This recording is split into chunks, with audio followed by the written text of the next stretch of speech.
বাইকের ব্যাটারি সমস্যা ছিল, ব্যাটারিটা চেঞ্জ করলাম, তো এখন হচ্ছে স্টার্ট নিচ্ছে মোটামুটি, আর কোনো সমস্যা নেই। কারণ এই এফআই বাইকের মতো হচ্ছে কিকার না থাকার কারণে স্টার্ট না নিলে খুব সমস্যা হয়, ঠেলে ঠেলে স্টার্ট দেওয়া লাগে। আর এখানে হচ্ছে নাম্বার প্লেটটা ছিল, আমার বাইকে এখন নাম্বার হয়নি, কিন্তু যখন ছবি তুলি বাইকের এটা দেখতে খুব খারাপ লাগে, এই জন্য এটা খুলে ফেলছি আজকে।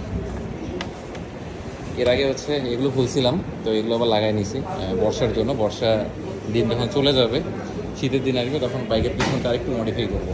তো যাই হোক, আপাতত আর কি এটা খুলে রাখতেছি। তো বর্তমানে আছি সুজুকি সার্ভিসিং সেন্টারে। যে এখানে আরেকটা bike Suzuki Gixxer FI ABS, এই বাইকটা একটু কিনলো ঈদ অফার চলতেছে। নাটগুলো হচ্ছে ওইখানে লাগা রাখা যাবে কি?